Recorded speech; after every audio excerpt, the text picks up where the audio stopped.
Okay, class 9। आज मैं आपका ले रही हूँ काव्य खंड से रसखान, उनके द्वारा रचित सवैये। तो सबसे पहले रसखान के बारे में जान लेते हैं। रसखान जो हैं भक्ति काल के कवि माने जाते हैं। कृष्ण भक्त कवि रसखान का मूल नाम सैयद इब्राहिम था तथा वे शाही खानदान से संबंधित थे। पिहानी के संबंध पठान परिवार में उनका जन्म 1548 ईस्वी में हुआ था, किंतु बचपन में ही वे दिल्ली चले गए। वहां से ब्रज में चले आए और फिर जीवन भर यहीं रहे। मुसलमान होते हुए भी वो कृष्ण भक्त थे। अब ये जो रस खान है वो एक मुसलमान व्यक्ति थे, लेकिन मुसलमान होते हुए भी उनकी किसमें रुचि थी? कृष्ण भक्ति में रुचि थी, इसलिए वो कृष्ण भक्त कहलाते थे। रामचरितमानस का पाठ सुनकर उनके मन में काव्य रचना की प्रेरणा हुई। इनकी भगवत भक्ति को देखकर वल्लभाचार्य के सुपुत्र गुसाई विठलनाथ ने इन्हें अपना शिष्य बना लिया। कवि रसखान कृष्ण की भक्ति में इतने लीन हो गए कि अगले जन्मों में भी ब्रज भूमि को त्यागना नहीं चाहते। भले ही पशु पक्षी पत्थर या मनुष्य के रूप में उन्हें जन्म मिले, लेकिन वो कहाँ रहना चाहते हैं? ब्रज भूमि में ही रहना चाहते हैं। इनका निधन 1628 में हुआ। रसखान ने कृष्ण के ऊपर ही अपने सारे सवैये लिखे हैं और वे उनका मानना ये है कि चाहे प्रभु मुझे किसी भी रूप में जन्म दे, वो सिर्फ कहाँ दे? ब्रज भूमि में ही दे। चाहे वो पत्थर के रूप में हो, चाहे पक्षी के रूप में हो, चाहे वो गाय के रूप में हो, किसी भी रूप में हो, लेकिन वो कहाँ होना चाहिए? ब्रज भूमि में ही होना चाहिए। इनकी कुछ कृतियां हैं: प्रेम वाटिका, बाल लीला, सुजान रसखान, अष्टयाम। ये इनकी प्रमुख कृतियां हैं। अपना पहला पद। मानुष हो तो वही रस खानी, बसु व्रज गोकुल गाँव की गवारन। जो पशु हो तो कहा बस मेरो चर्यू, नित नंद की धेनु मजारन। पाहन हो तो वही गिरी को, जो कियो हरि छत्र पुरंदर धारन। जो खग हो तो बसेरु, करु मिली कलंदी कूल कंदम की डारन। तो ये पूरी जो ये पंक्तियां हैं क्लास 9, इसमें रस खान जी ने श्री कृष्ण की भक्ति के ऊपर है। श्री कृष्ण रसखान जी कहते हैं कि मैं किसी भी रूप में अगर जन्म लेता हूँ तो मुझे सिर्फ कहाँ रहना है? ब्रज भूमि पे रहना है। ठीक है, तो आइए पहले कठिन शब्दों को जान लेते हैं। मानुष का अर्थ होता है मनुष्य, बसु का अर्थ होता है बसु, गवारन का अर्थ होता है ग्वालो। ठीक है, पशु का अर्थ होता है पशु, और चरु का अर्थ होता है चरना, धेनु का अर्थ होता है गाय, और उसी तरीके से आपका पाहन का अर्थ होता है आपका पत्थर, गिरी का अर्थ होता है गोवर्धन पर्वत, हरि छत्र होता है छतरी, राइट। उसी तरीके से कूल का अर्थ होता है किनारा, और आपका डारन का अर्थ होता है डाली, और कलंदी का अर्थ होता है यमुना। राइट, स्टार्ट करते हैं। मानुष हो तो वही रस खानी, बसु ब्रज गोकुल गाँव की गवारन। यहाँ कवि कहना चाहते हैं कि अगर हे प्रभु आप मुझे मनुष्य के रूप में जन्म दें तो मैं दोबारा से ब्रज भूमि पर रहना चाहता हूँ और ग्वालों के बीच में रहना चाहता हूँ, है ना। रसखान जी क्या कह रहे हैं कि अगर मुझे मनुष्य के रूप में दोबारा जन्म मिलता है तो मैं ब्रज भूमि में ग्वालों के बीच रहना चाहता हूँ। जो पशु हूँ तो कहा बस मेरु चिरु नित नंद की धेनु मझारन। अगर मुझे आप पशु के रूप में जन्म देते हैं तो मैं नंद बाबा की गाय बनना चाहता हूँ, जो कि क्या करते हैं? ग्वालों के बीच में ग्वाले उन्हें जंगल चराने के लिए लेके जाते हैं। अगर मुझे पशु के रूप में जन्म मिले तो मैं नंद बाबा की गाय बनना चाहता हूँ, ताकि मैं वहाँ जाकर ब्रज भूमि में जाकर क्या कर सकूँ? चढ़ सकूँ।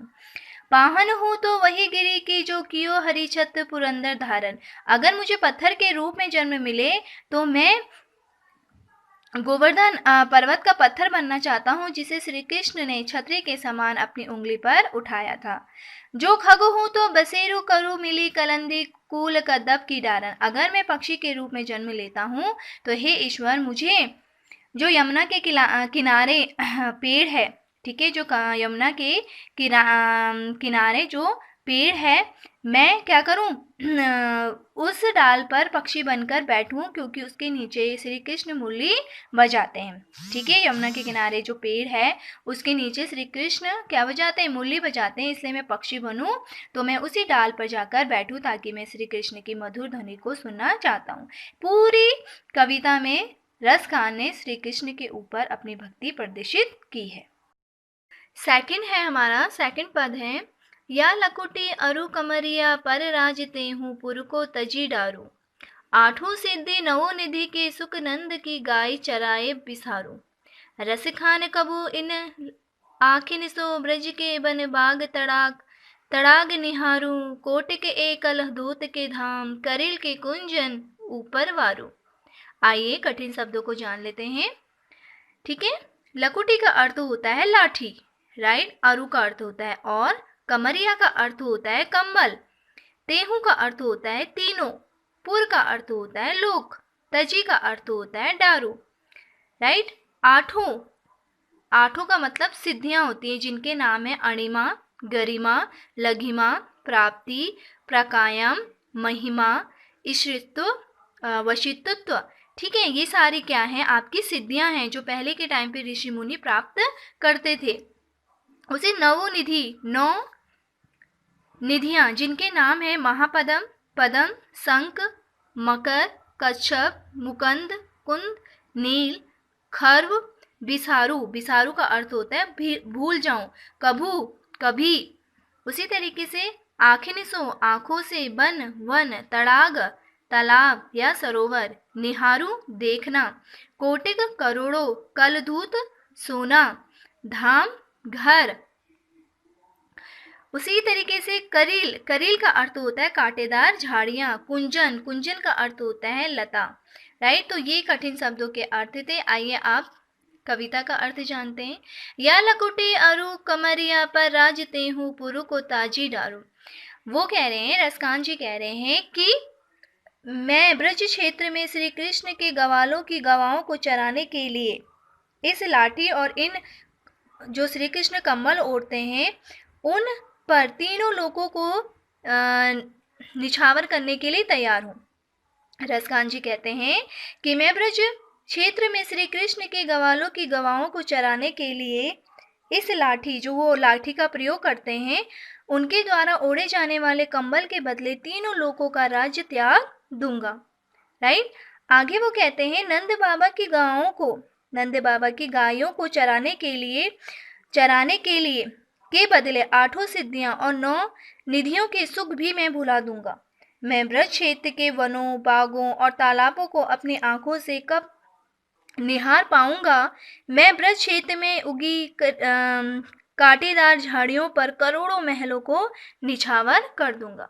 मतलब यहाँ पूरे पद में ये है कि पहले वो क्या कह रहे हैं कि ब्रज क्षेत्र में श्री कृष्ण के गवालों की गायों को चराने के लिए, अगर मुझे उनकी गायों को चराने का मौका मिले तो मैं तीनों लोक के राज्यों को त्याग दूंगा। फिर वो ये कह रहे हैं कि अगर मैं नंद बाबा की गायों को चराने के बदले, उनकी नंद बाबा की गायों को चराने के बदले अपने 8 सिद्धियों और 9 निधियों के सुख भी भुला दूंगा। मतलब मैं अपनी सिद्धियों को भी भुला दूंगा और 9 निधियों को भी भुला दूंगा। ब्रज क्षेत्र के जो वन हैं और बाग हैं, तालाब हैं, कांटेदार झाड़ियां हैं, इन पर मैं अपने सोने के महल निछावर करने को भी तैयार हूँ। बस कोई भी स्थिति है, मैं ब्रज की भूमि को नहीं छोड़ना चाहता हूँ। कि रसखान ब्रज क्षेत्र के लिए जीवन के सभी सुखों को त्याग करना चाहते हैं। ब्रज में रहने के लिए वो जीवन के सारे सुखों को त्याग देना चाहते हैं। उनके लिए परम सुख की प्राप्ति ब्रज क्षेत्र से जुड़ा रहना ही है।